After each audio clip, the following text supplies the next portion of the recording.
പുതിയ ഞായറാഴ്ചയാണ് പരിശുദ്ധ അമ്പാടി തിരുമേനിയുടെ ധന്യമായ സ്മരണയ്ക്കായി ഇന്ന് നവദമ്പതികളെ മാംഗല്യ നിധിയിൽ നിന്ന് വിവാഹം ചെയ്യിച്ചിട്ടുള്ള നവദമ്പതികളെ നാം ഇപ്പോൾ പ്രത്യേകമായി ആദരിക്കുന്നു.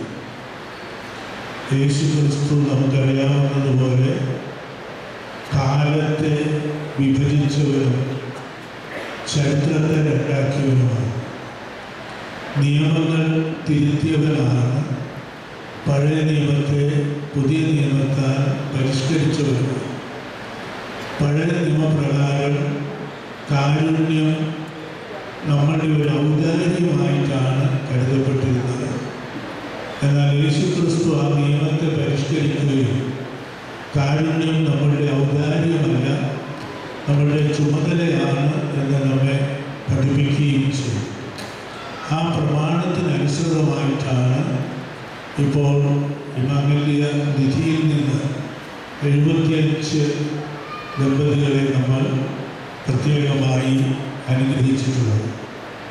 തീർച്ചയായും ഇതിനുള്ള പ്രതിഫലം നമുക്ക് ദൈവം തമ്പുരാൻ സുവിശേഷത്തിലൂടെ ഉറപ്പ് നൽകിയിട്ടുള്ളതുപോലെ അടുത്തു നിൽക്കുന്ന സഹോദരന് നാം ഇത് ചെയ്യുമ്പോഴെല്ലാം രക്ഷകനായ യേശുവിനാണ് ചെയ്തത് എന്ന പ്രമാണത്തിൻപടി നമുക്ക് ദൈവത്തിൽ നിന്ന് ഈ സംരംഭത്തോട് സഹകരിക്കുകയും അനുഗ്രഹപ്രദമാക്കി ഇതിനെ മാറ്റുകയും ചെയ്ത സർവ്വതും യേശുതമ്പുരാൻ്റെ അനുഗ്രഹത്തിൻ്റെ പ്രതിഫലം ഉണ്ടാകും എന്നുള്ള നിശ്ചയത്തെ മാത്രം ഓർമ്മിപ്പിച്ചുകൊണ്ട് നവദമ്പതികൾക്ക് എല്ലാ അനുഗ്രഹങ്ങളും ആശംസകളും സമർപ്പിച്ച് ഞാനും എൻ്റെ വാക്കുകളെ സമാപിക്കുന്നു.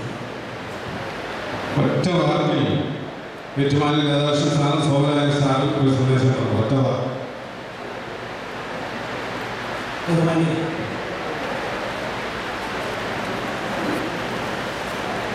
ഒരു വലിയ മാതൃക കാണിച്ചുകൊണ്ട്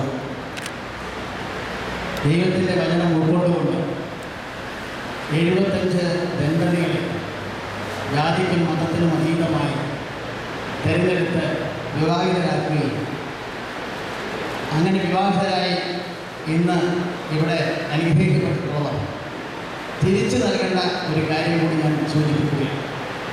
ഈ 75 പേര് അനുഗ്രഹിക്കപ്പെട്ടവരാണ്.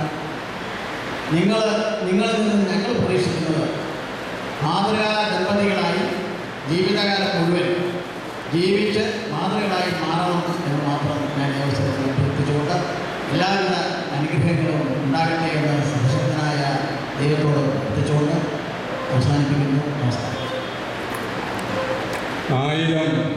1500 അംഗങ്ങളുള്ള ഒരു കുടുംബത്തിൻ്റെ നായകനാണ്